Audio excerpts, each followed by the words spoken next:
spend more or less on direct state support to higher education? And would you press for a consolidation of higher education boards or other streamlining measures? Mr. Darden, you were first.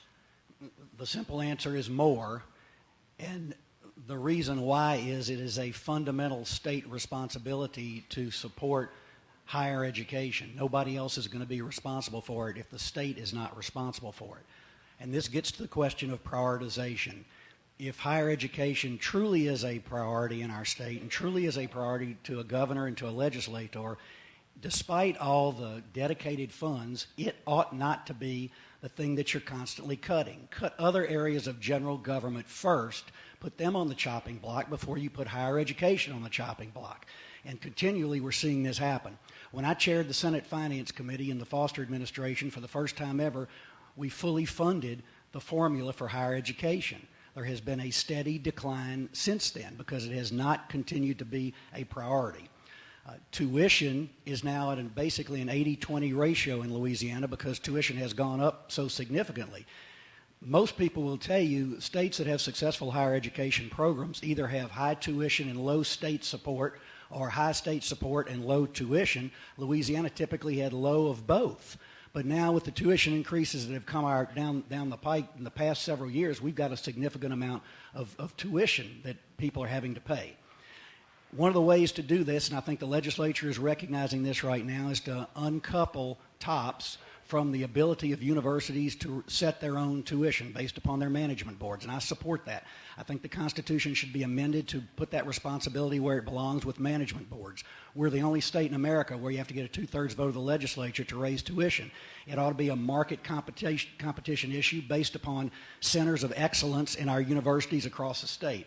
I do not think that a single board is the answer. We've been down that road a number of times before. A lot of political capital has been spent on trying to make that happen, and I don't think simply going to a system like that is going to solve the problem. I think making it a priority solves the problem.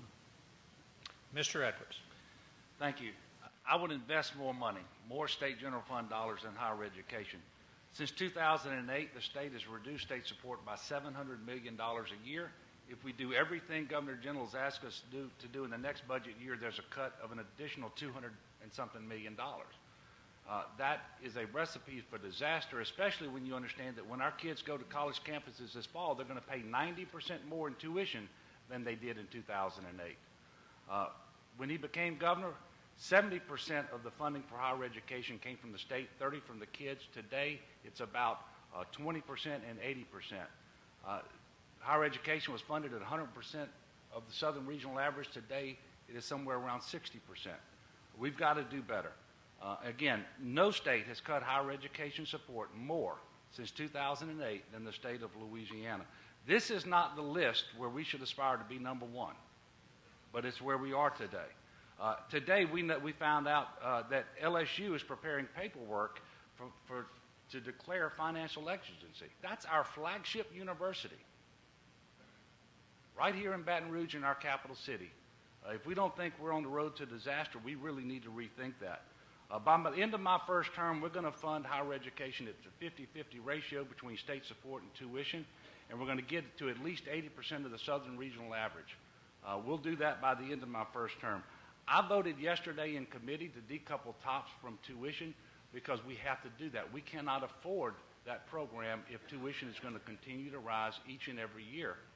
I voted to do that and also to give our universities, by institution, autonomy to set their own tuition. You can't do one without the other because otherwise you're just giving the checkbook to the Treasury, to our universities. And we can't keep talking about workforce development being a priority in the state of Louisiana while we continue to underfund our universities, community colleges, and technical colleges. So I would invest more money in our higher education system. Now we'll hear from Mr. Vitter. For 6 years, higher ed has been cut and cut and cut. That has to stop, pure and simple. And that's why I would start my administration with a special legislative session on spending reform and tax reform to stop that never-ending cycle of cuts. With regard to higher ed, I think we need to look at it over time. My initial goal would be to stabilize current state general fund support and not have any additional cuts. My second goal at the same time would be to streamline spending practices at the state level, including higher ed, including by giving the higher ed boards the increased flexibility and autonomy in many different areas like procurement that they have been asking for. That could save significant dollars, and that money, rather than grabbed by the state, could be used for true higher ed purposes. And then over time, I would hope to increase higher ed funding every step of the way tied to reforms and streamlining of higher ed. And so that would be the sort of step-by-step approach I would take. There does need to be streamlining, and I would look at program and other consolidation. I'll give you one clear example. In Greater Shreveport-Bossier, one metropolitan area, there are 4 separate public nursing programs. Now, nurses are in short supply. We need every one of those nursing slots. We don't need 4 different public administrations running the show at additional costs. We need to streamline and consolidate that. And there are many, many more of those examples throughout Louisiana higher ed, and there are certainly examples of cost savings, some of which higher ed itself has identified with procurement and other reforms. Mr. Angel, you can finish up this round. Surely we cannot afford to continue to decimate higher education in Louisiana. If we're going to compete and we're going to educate our best and brightest, we must have an excellent higher education program here in our own state. So therefore, as governor, I certainly would make higher education a priority to begin to restore some of the funding that has been stripped away over the last 7 years. Louisiana spends less per student than many other neighboring states, and while universities must be fiscally responsible and stretch every dollar they receive, we cannot simply expect world-class colleges and universities with well below average funding. When the legislature passed the GRAD Act and told the member universities, you go out and you do a better job, you do certain things and you hit certain targets, we'll give you the authority to raise revenue. That happened. There should have been a maintenance of effort requirement in that legislation, because simply what we did is we forced universities, as we should, to go out and do things better. They did it. We gave them a chance to increase tuition. They did it, and we simply then backfilled with cutting general fund support. That should have never happened, and we should have a maintenance of effort requirement in that GRAD Act. As to the consolidation of higher ed boards, I don't believe we've seen any models, studies, or proposals that actually show that consolidating boards will lead to successful student outcomes. Consolidating boards is, again, a big political fight that I think will waste a lot of political capital and won't move the needle 1 minute. Before considering that idea, I'd have to see really concrete evidence of where it's worked. It's my position that's what's more important than vague ideas of consolidation is a focused leadership towards clear and strategic goals.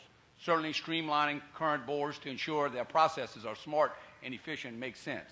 But it's not only our 4-year universities. Certainly when you take a look at Louisiana, every estimate says that 60% of the jobs that will be created over the next 10 years are going to require more than a high school diploma and less than a 4-year degree. Certainly our community colleges and our technical college need support as well.